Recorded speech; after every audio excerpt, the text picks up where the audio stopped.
Brighton were asked to join the party as they'd been Saints' first ever opponents at the stadium back in 1898. The game may have been a friendly, played out in a carnival atmosphere, but the Sussex club, newly crowned Division 3 champions, were determined to put on a good show.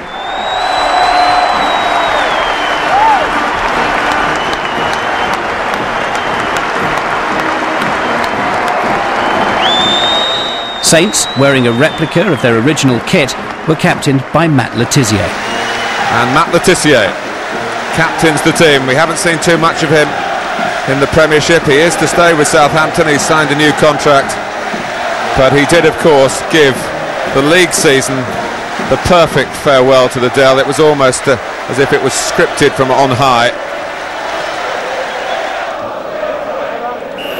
So for the last time, the ball is set rolling here at the Dell, and it's Brighton and Hove Albion who are back from their celebratory trip to Spain and maybe a little bit concerned about their match sharpness, having quite properly enjoyed themselves in the sunshine, but they'll want to show what they can do against the Premier League opposition.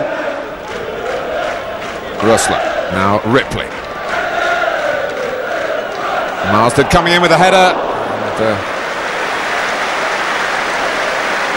Couldn't in the end keep it down, as if there might have been just a slight distraction as he went for the ball.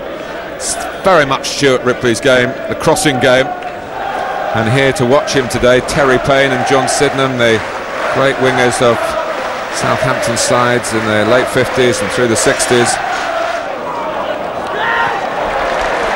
Le Tissier. Marsden will keep this in, delightfully delivered by Matt Le Tissier.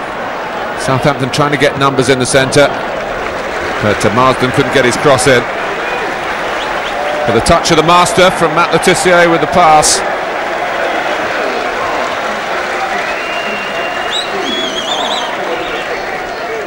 And Le Tissier to the usual acclaim. Fans normally raise two arms to him and bow. He sends out the signal. Backheaded by Lundekvam. Goal from Rosler. 13 minutes gone. Uwe Rosler drives Southampton into the lead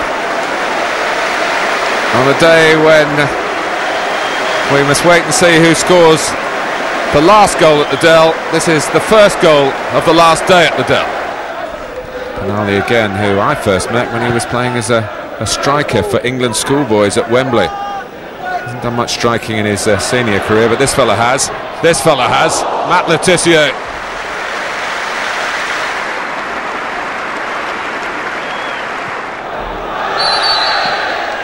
Well, the referee's a long way away from that. Both sides had chances in the second half. That's Watson. Steele off the line by Beattie, back helping out Southampton. Blaney, who once left the club a couple of years ago, he was homesick for the Belfast area, and he's come back to pick up his career in Southampton. Very grateful for that. Now Beattie will get there first. McDonald. The score remained at 1-0, so Uwe Rosler, the last player to score at the Dell, and the most enduring image perhaps, the pitch invasion. The referee, sensing it was about to happen, blew the whistle 3 minutes before time. Well, it's a rather undignified finale, but the game carried no true weight. It started here at the Dell with Southampton against Brighton in 1898. It's finished with Southampton against Brighton in 2001. Southampton winners on both occasions. Not as lavishly today, just 1-0 in the end. That goal by Uwe Rosler was the only goal of the day, the last goal at the Dell. That's his distinction, because Southampton have kicked their last ball at the Dell from the Southern League to the Premier League in this unique stadium.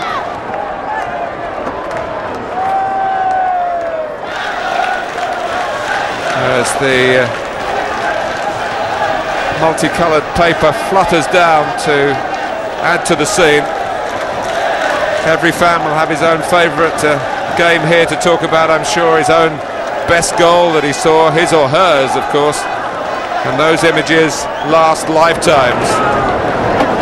But this is the end after 103 years, and with the new stadium in the St Mary's area of the city, Southampton are reacquainting themselves with their original roots. So it is a sentimental day, a nostalgic day, but I think the experience post-Wembley has shown that football life does go on. There must be change, and there will be better facilities, there's no doubt. But the Dell has served its time, and served Southampton very well indeed. And I think the fans will just stay here for as long as the authorities allow them to bask in the sunshine and to gather up something that they will try and keep hallowed.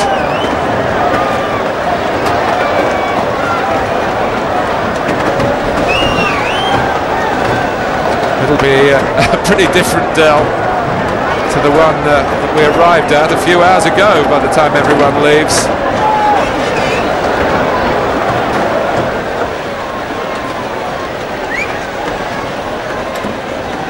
A sea of red and white, and the green rapidly disappearing by the handful.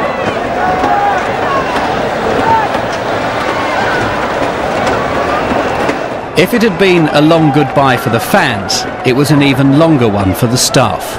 The Brighton game was only the beginning of the end for them. In 3.5 months' time, the new stadium would be ready and they would be moving in. The whole move had been meticulously planned, but inevitably there were a few nerves on the day and a few sad faces.